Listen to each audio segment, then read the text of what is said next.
The Medford and Anonymous Series Part 1.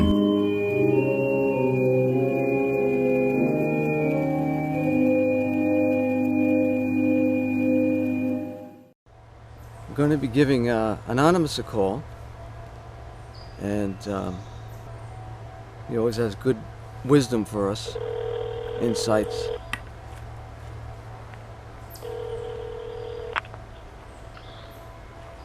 Hiya? Yes, Anonymous. That's true.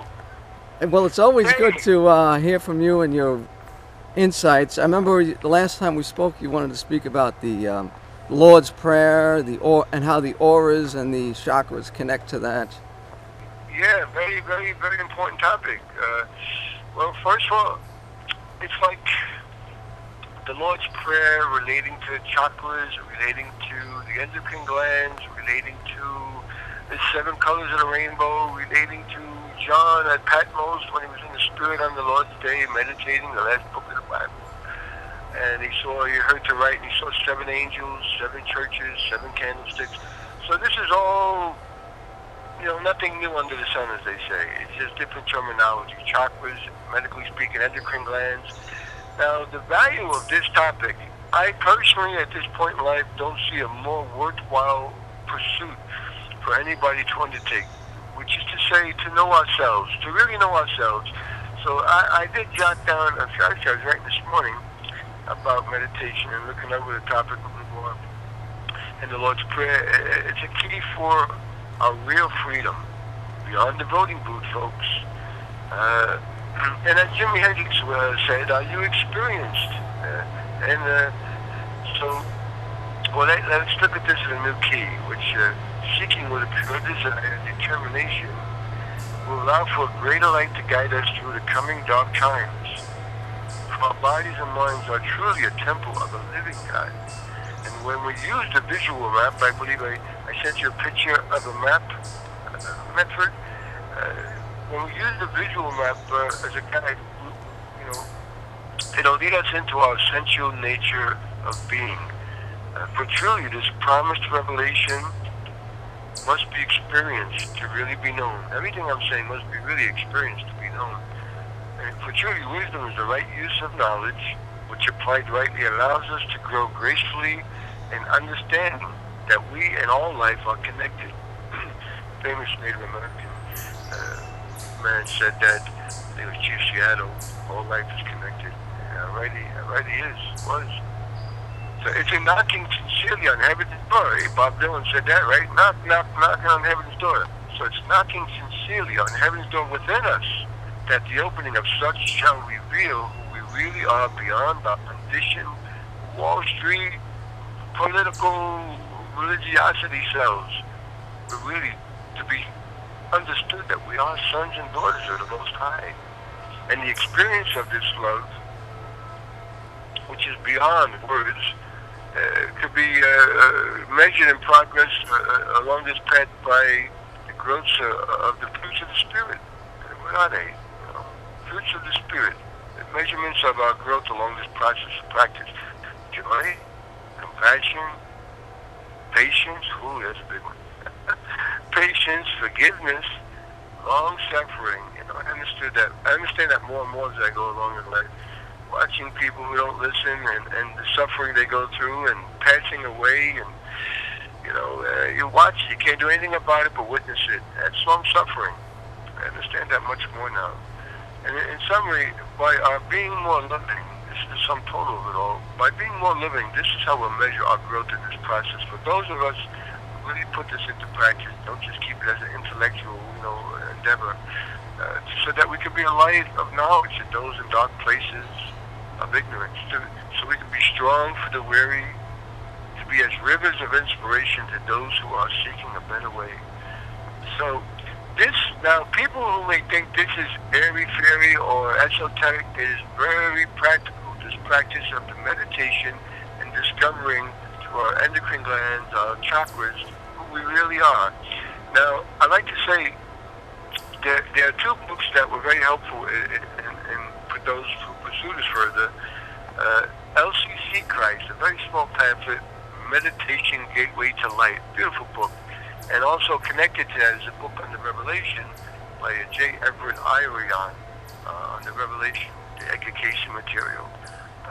Very, very, very helpful for those who take this seriously and realize that any other direction, for the most part, is only going to lead you to a dead end. This subject is the key to your real freedom, because it ain't going to come in an election, as anybody who's thinking will know. It's going to come with your own preservation, your own preservation, your own persistency in discovering, with the working of the meditation, with the eating, as we discussed once before, eating right to keep your body temple clean so your nervous system can handle these frequencies. And number 3, do a good deed without, going out there as a business deal, making spirituality a business thing. As a lot of people do. And so, again, this topic of the Lord's Prayer, which is not often thought about as a practical thing, because once we start praying, we're thinking out of space. So I like to bring it back to where it was meant to be, the kingdom within.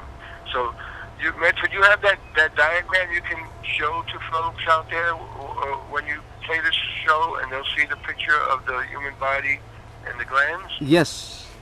Okay, so here we go. So when you see that chart and you're looking at the glands, the chakras, and the churches has talked about Revelation, the 7 angels, there's another good phrase, the 7 doorways. So, and I like to say, in ancient Egypt, they said the same thing. They put that sphinx with the lion body, human head, because when we guide our animal nature, we get access to the pyramid, which is the old temple, mosque, or synagogue. Before all the others got there's different names. They got access to that initiation site, the pyramid, which is a reminder of what we are, a fire in the middle. And when we meditate, we get access to that sacred, all-seeing eye. So the Lord's Prayer, as that greatest example of selflessness in history that I know of, expressed it. When we say it, and looking at that chart, you'll see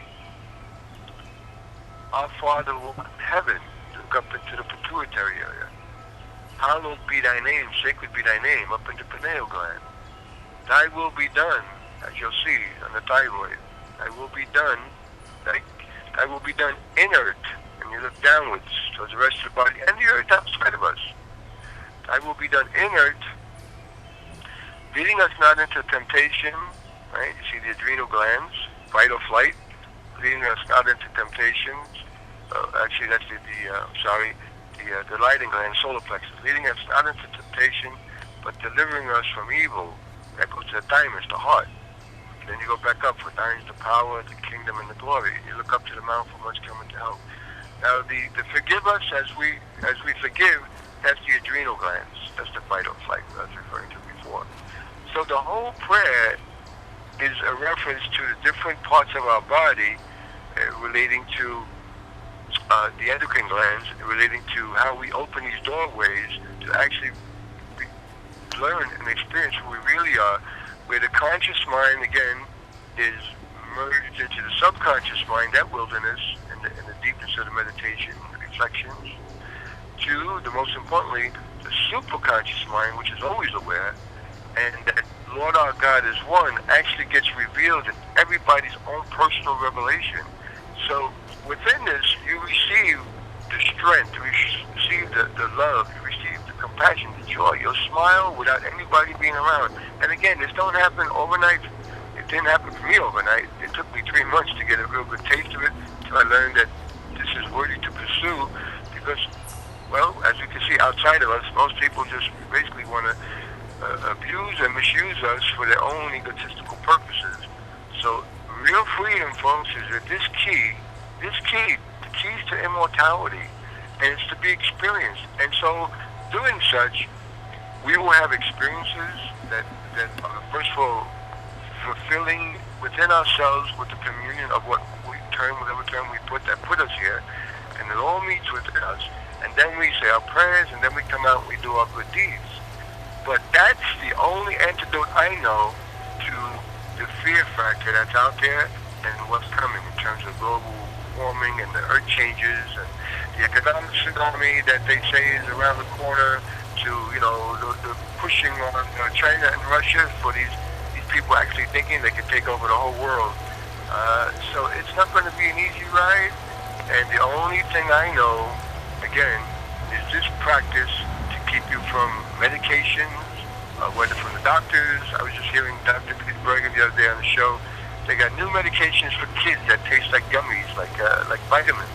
Imagine that. Now, not only do they now label 6-month-old children bipolar, but they got these kids wanting to taste candies, tasting amphetamines and mood-altering substances that affect their empathetic centers in their forehead area, which we were just talking about in the prayer.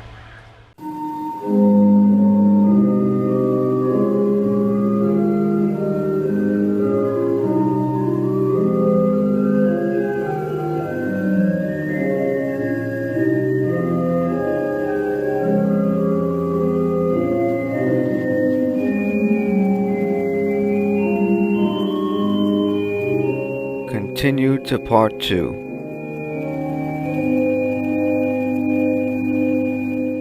It's a key for our real freedom, beyond the voting booth, folks.